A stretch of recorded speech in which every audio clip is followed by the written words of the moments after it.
Baiklah, kami dari kelompok 7 akan memaparkan demonstrasi untuk tugas 7 dari praktikum keamanan cyber. Langsung saja kita masuk ke bagian exploring DNS traffic. Di sini require resource-nya Windows PC with internet access dan Wireshark installed. Dan pada part 1 kita akan capture DNS traffic pada Windows.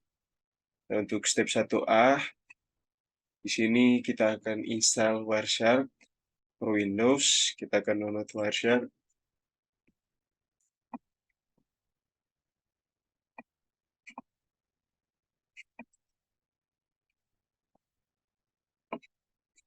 Kita masuk ke website Wireshark.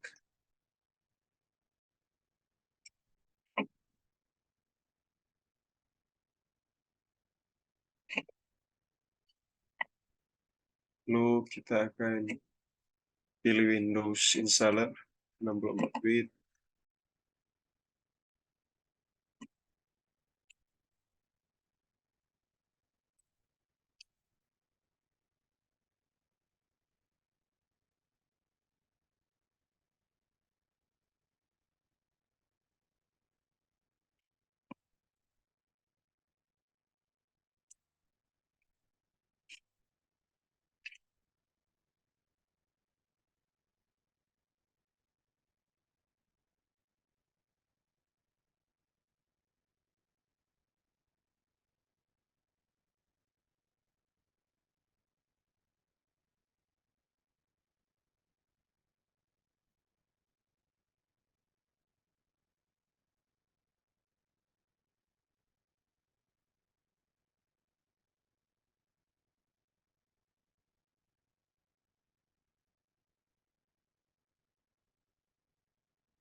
Baik, selanjutnya setelah selesai di-download, kita buka kalau Wireshark-nya, lalu install. Biasa next.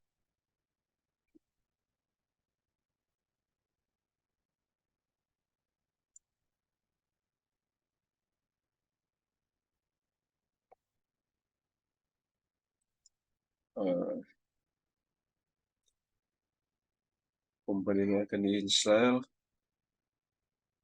semua. Default, lalu next.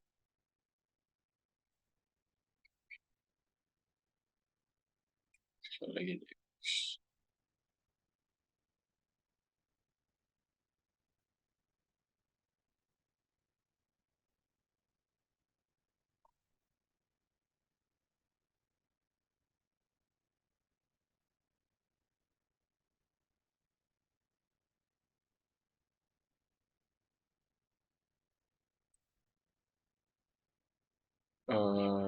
Install npcap. Dia seperti WinCap, dan di sini untuk merangkap live network data WinPCap perlu diinstal di dalam PC. Ini next saja. Untuk USB PCAP tidak perlu diinstal. Selanjutnya langsung diinstal dan kita tunggu proses instalasi selesai.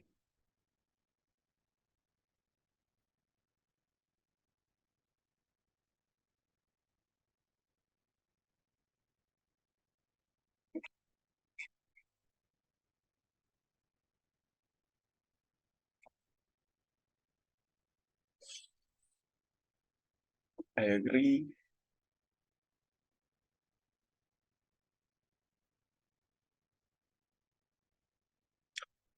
Biarkan default lalu install.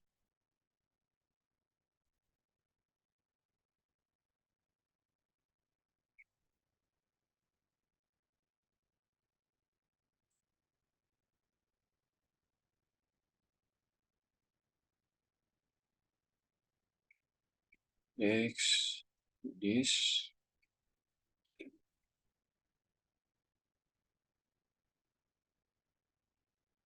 create, we finish. Nah, langsung masuk ke step 2, yaitu capture DNS traffic.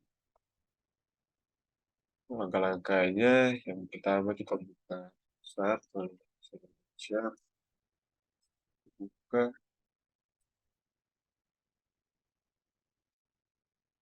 open Wireshark and start Wireshark.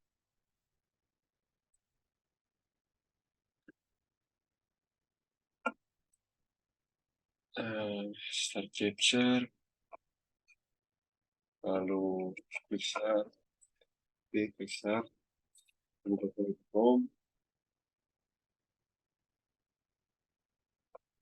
dan pada Chrome kita masukkan ini.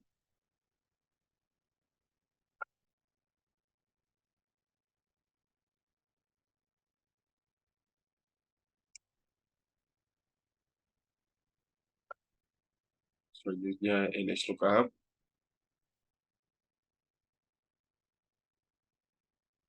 lalu masukkan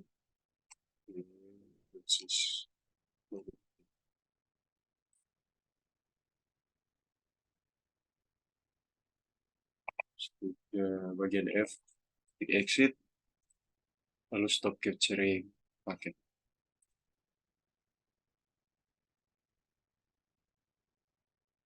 Selanjutnya part 2, yaitu explore DNS query traffic. Pada bagian A ini, observe the traffic capture in Wireshark packet list page. Pada filter di sini, enter dbt.port dengan 23. Ini filter box.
Baiklah, selanjutnya untuk part 2, yaitu explore DNS query traffic.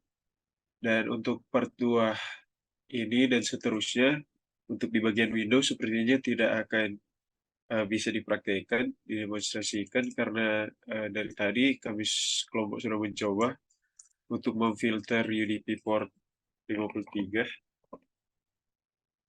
namun hasilnya kosong, yang mana harusnya muncul hasil seperti yang ada di gambar sini, akan muncul standar query sekian, lalu website www.cisco.com seperti yang sudah dicoba di sini di comment prompt, yang mana kita menuliskan comment ns lookup, lalu masukkan domain website www.cisco.com. Dan harusnya di dalam Wireshark, yang mana tadi kita sudah melakukan record, ketika difilter menggunakan UDP titik port sama dengan 53, harusnya muncul harusnya muncul eh, harusnya muncul seperti ada di gambar sini, muncul untuk standar query sekian www.cisco.com, namun di sini di praktek kami tidak muncul apa-apa. Sepertinya terjadi kesalahan. Sudah beberapa kali kami coba tadi, namun untuk untuk bagian Windows ini kami putuskan untuk menjelaskan saja apa yang ada di laporan. Eh, Tadi setelah kita memasukkan UDP port 53, maka akan muncul untuk listnya, daftarnya di paket list panel. Lalu kita select standard query 0x002 a www.cisco.com. Lalu bisa dilihat ada di bagian paket details, ada Ethernet 2, ada Internet Protocol 4, version 4, User Datagram Protocol, dan Domain Name System. Lalu bisa di-expand Ethernet 2, bisa lihat di sini, untuk melihat details dari Ethernet 2, informasi dari Ethernet 2 ini. Bisa juga expand Internet Protocol version 4 untuk melihat details. Begitu juga dengan user diagram protokol. Dan untuk perintah ini, pada bagian G ini mungkin bisa dicoba.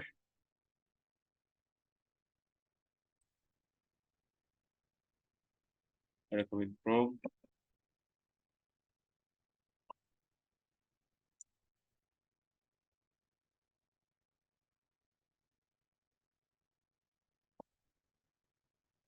Memasukkan ipconfig/all untuk melihat seluruh MAC dan IP address dari PC ini.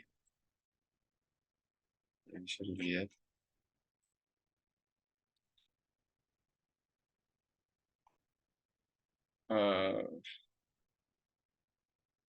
Lalu pada bagian explore DNS response traffic juga tidak bisa dipraktekkan karena sekali lagi ini kosong.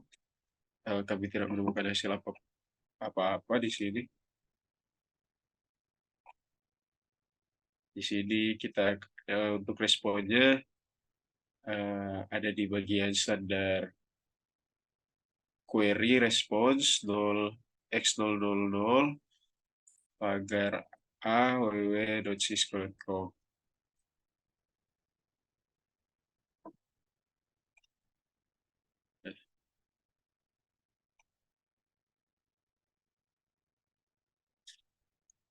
Ya, setelah itu tadi untuk bagian Windows, dan sekarang kita masuk ke bagian selanjutnya, yaitu attacking MySQL database yang akan dijelaskan oleh teman saya. Ya baiklah, saat ini kita masuk ke taking MySQL database.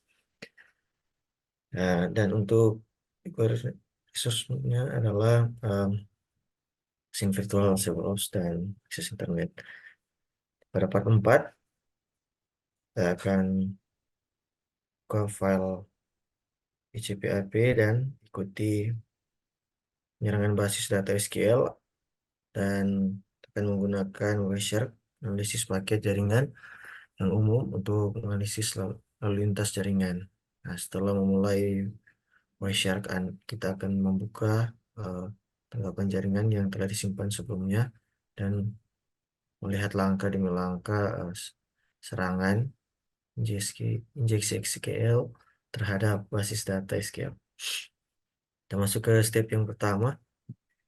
Kita buka Wireshark dan muat file PHP.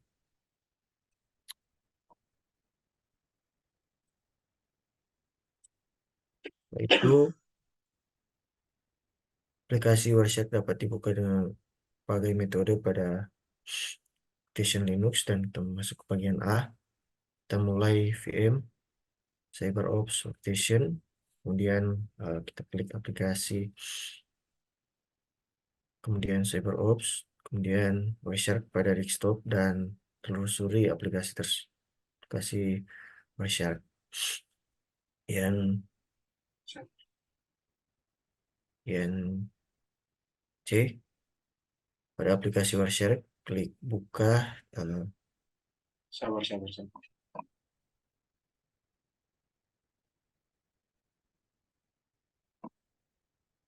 Oke. Begitu. Setelah itu kita masuk ke bagian C, pada aplikasi Wireshark, klik buka di tengah aplikasi di bawah file.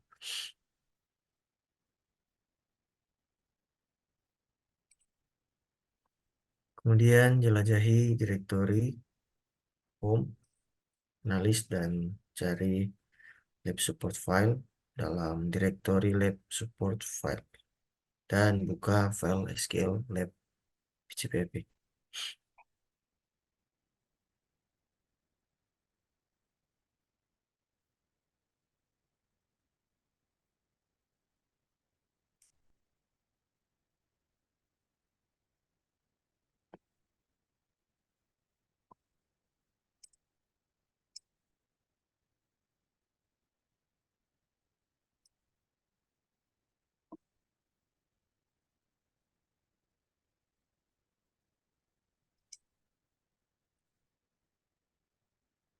Oke.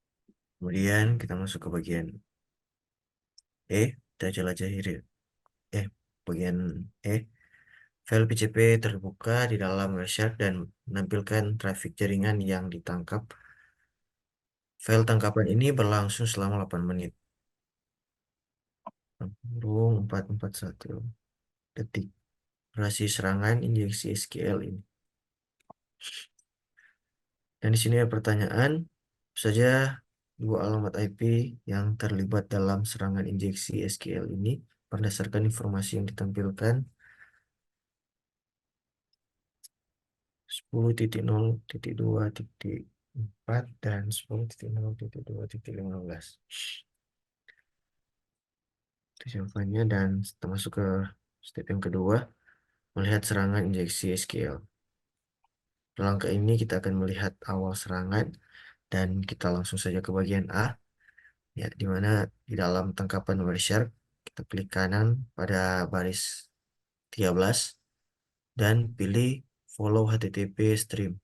Kemudian baris 13 dipilih karena ini adalah permintaan get HTTP. Ini akan sangat membantu dalam meningkatkan aliran data saat lapisan aplikasi melihatnya dan mengarah ke pengujian query untuk injeksi SQL. Trafik sumber ditunjukkan dengan warna merah, dan sumber telah mengirim permintaan GET ke host 10.0.2.15 dengan warna biru. Perangkat tujuan merespon balik ke sumber. Setelah itu, bagian B, kita klik cari dan masukkan 1 sama dengan 1. Cari entry ini. Saat teks ditemukan, eh, klik batal di kotak pencarian dan temukan teks string 1 sama dengan 1.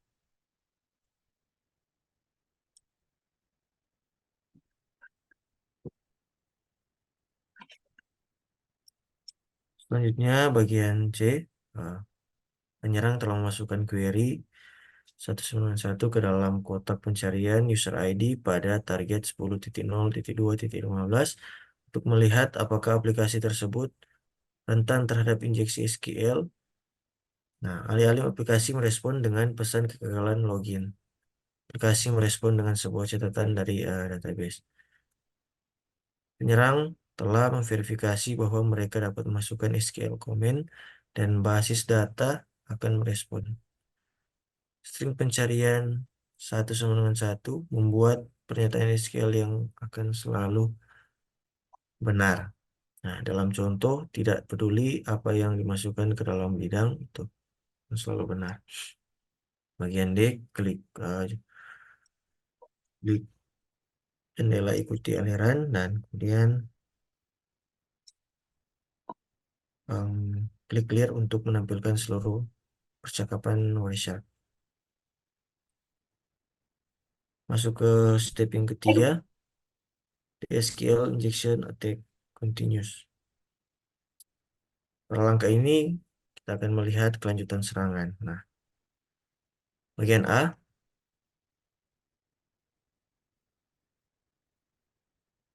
within the Wireshark capture right click line 19 dan select follow HTTP string. Kemudian klik cari dan masukkan 1 sama dengan 1. Cari entry ini dan saat teks ditemukan klik batal di kontak pencarian teks. Penyerangan telah masukkan query 1 atau 1 sama dengan 1. Union select database kurung user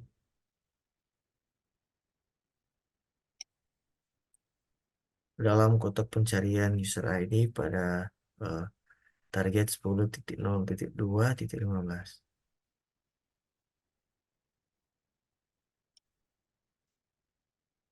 Respon dengan pesan kegagalan login. Nah, aplikasi merespon dengan informasi berikut.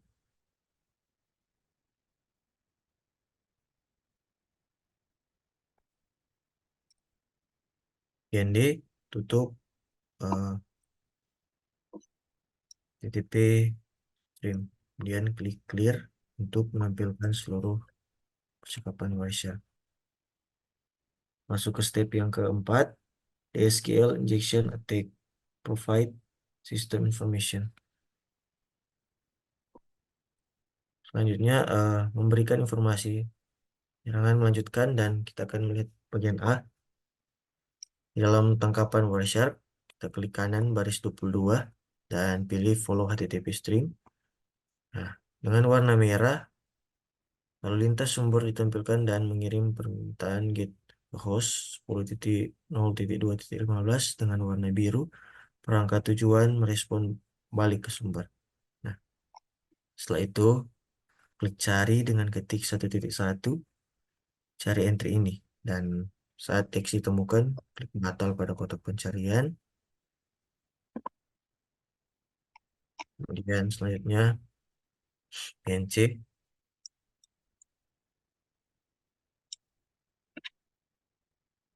the attacker has query 1 atau 1 sama dengan 1.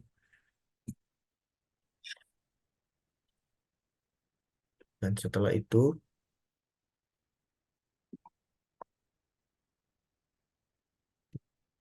kita tutup jendela TP stream window dan selanjutnya klik clear untuk menampilkan seluruh percakapan Wireshark.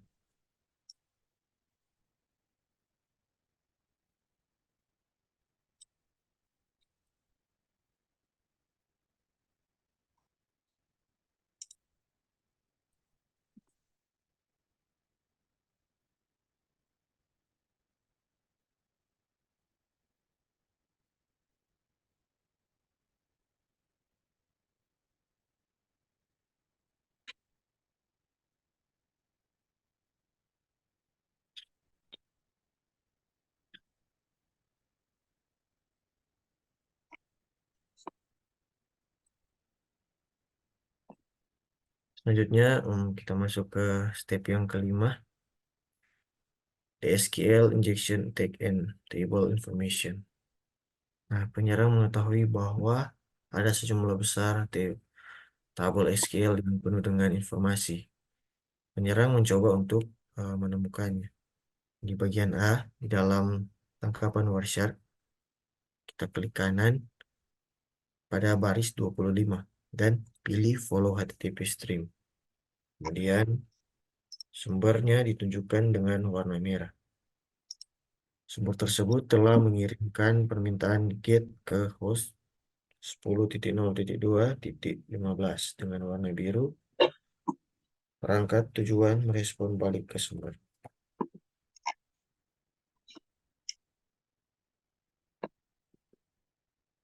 Dan selanjutnya akan dilanjutkan oleh teman saya.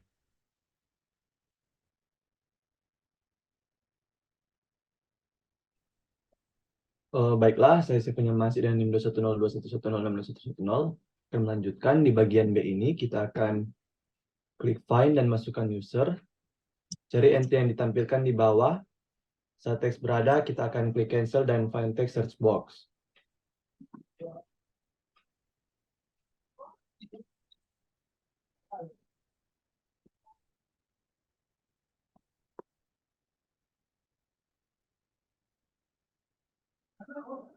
Selanjutnya di bagian C ini, attacker telah memasukkan query 1 union select null table underscore name from information.schema.tables ke dalam search box user ID pada target 10.0.2.15 untuk melihat semua tabel di database.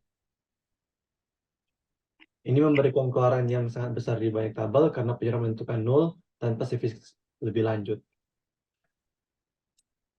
Selanjutnya di bagian D ini kita akan tutup window dan ikuti stream HTTP.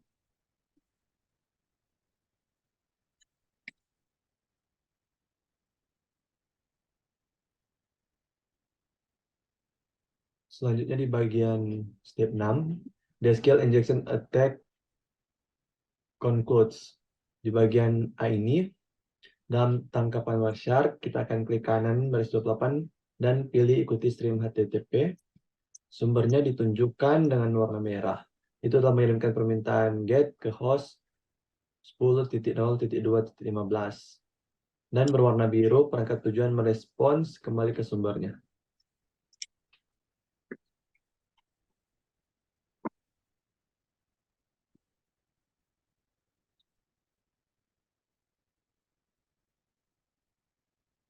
Selanjutnya di bagian B ini kita akan klik find dan ketik 191. Cari entry ini. Saat teks ditemukan, kita akan klik cancel dan kita klik cancel di find text search box.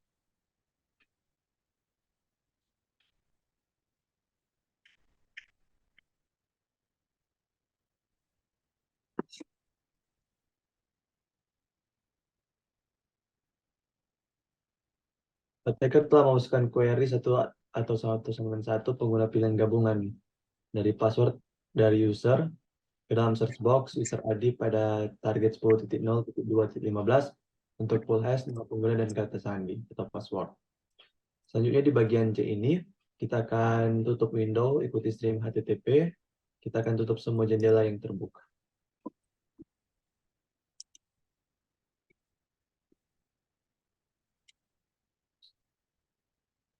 HTTP stream window.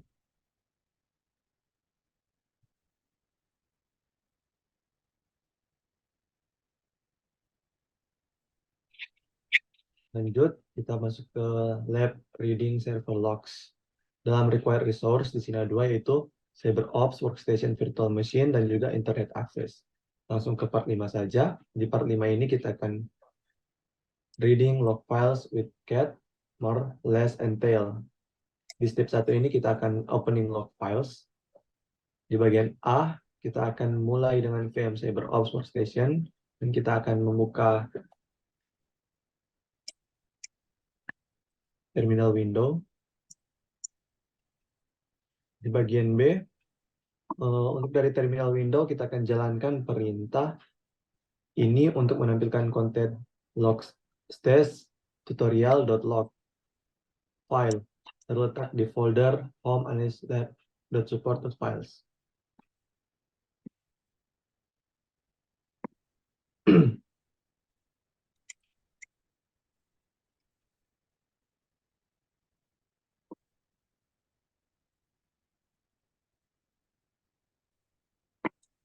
Lanjut di bagian C. Dari terminal window yang sama, kita akan menggunakan perintah ini untuk menampilkan kembali konten file logstash. Kita akan menggunakan lebih banyak, yaitu dengan isi file harus menelusuri terminal window dan berhenti ketika satu halaman ditampilkan. Kita akan tekan spacebar untuk maju ke halaman berikutnya. Dan tekan enter untuk menampilkan baris teks berikutnya.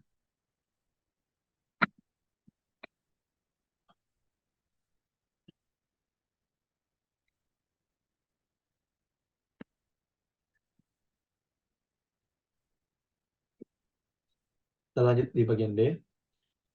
Dari terminal window yang sama, kita akan menggunakan less untuk menampilkan kembali konten file logstash tutorial.log.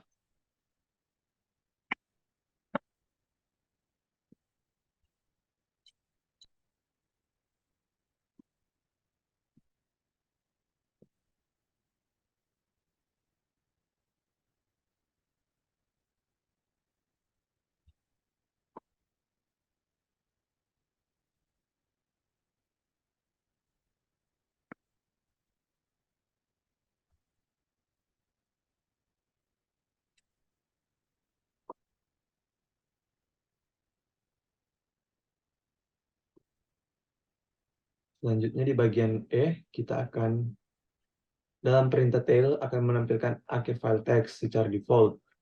Tail menampilkan 10 baris terakhir file. Kita akan gunakan tail untuk menampilkan 10 baris terakhir file di home analysis lab.support.files logstash tutorial.log.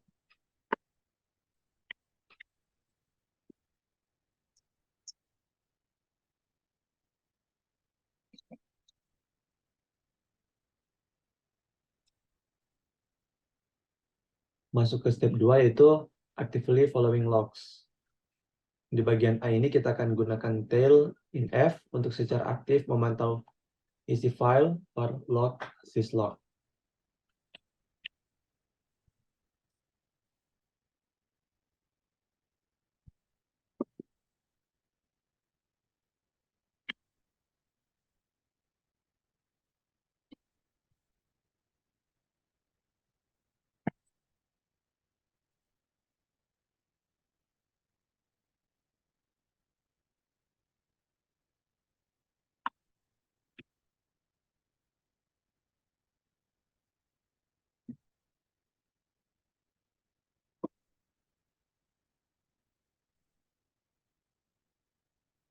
Lanjut di bagian B.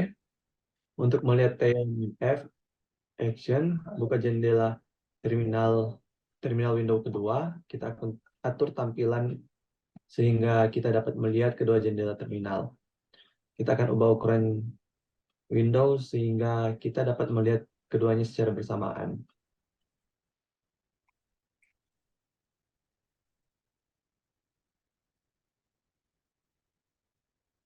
Untuk jendela terminal di atas, kita akan menjalankan tail min F untuk melihat dari home analysis lab.support.files logstash dan log file. Kita akan gunakan terminal. Di bagian C ini kita akan pilih jendela terminal atau terminal window, bawa dan masukkan perintah ini.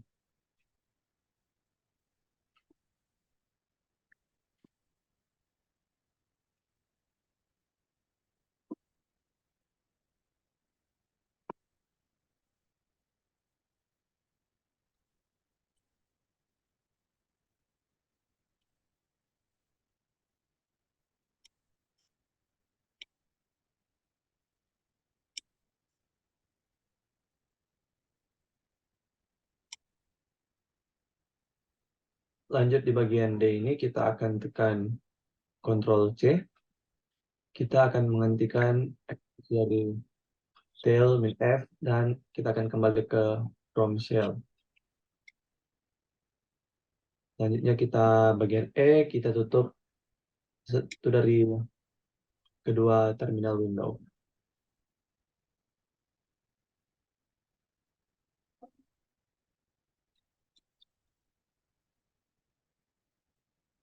Di part 6 yaitu log files and syslog. Di bagian A ini kita akan gunakan perintah cat sebagai root untuk membuat daftar isi file dari file var log syslog.1. File ini akan menyimpan entry log yang dihasilkan oleh sistem operasi dari VM CyberOps Workstation dan akan dikirimkan ke layanan syslog.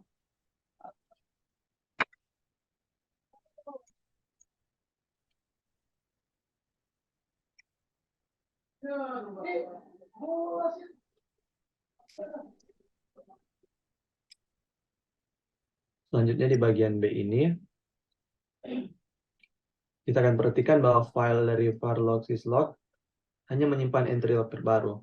Untuk menjaga file syslog tetap, ini sistem operasi memutar file log secara berkala. Kita akan mengganti nama file log yang lama menjadi syslog.1, syslog.2, dan seterusnya. Kita akan gunakan perintah cat untuk membuat daftar file syslog.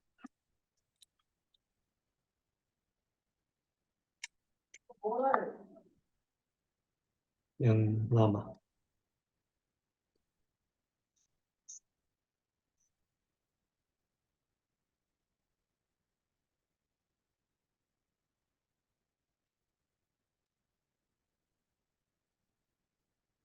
Selanjutnya part 7 yaitu log files and journal CTL. Dalam step 1 ini kita akan running journal CTL with no option. Di bagian A untuk melihat log journal D, kita akan gunakan perintah journal CTL. Dengan alat journal CTL menafsirkan dan menampilkan entry log yang sebelumnya disimpan dalam file log finder journal. Di bagian B ini kita akan gunakan Ctrl C untuk keluar dari display. Dan di step 2 ini, journal CTL dan a few options.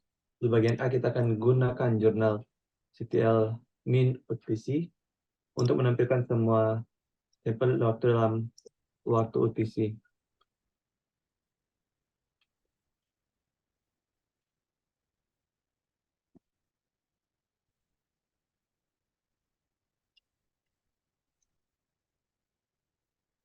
Lanjut di bagian B kita akan gunakan jurnal CTL min B untuk tampilan log entries record during the last boot.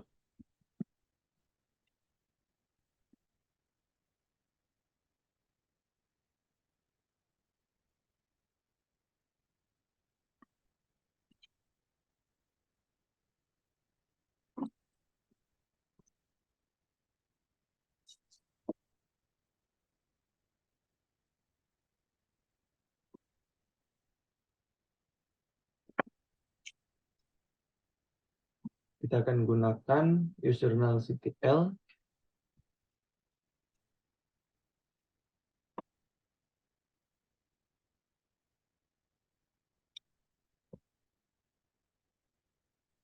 kita akan gunakan jurnal CTL untuk specify the service and time frame for log entries. Untuk perintah below shows all Nginx service logs record today.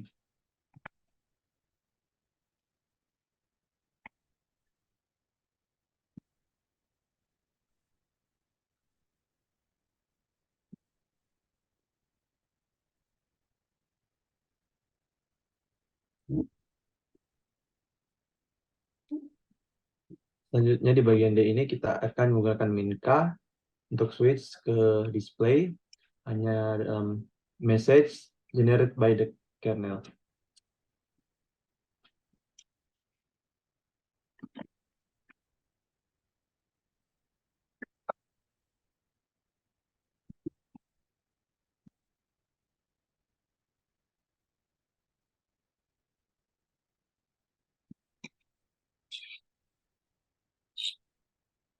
Dan yang terakhir ini di bagian E ini yaitu similar to tail F described above. Use the min F, switch the actively, follow the logs as they are being written.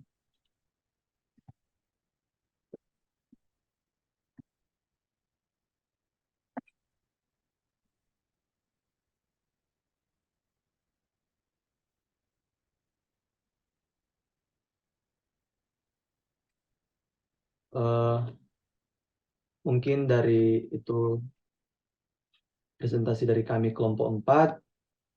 Sekian, terima kasih.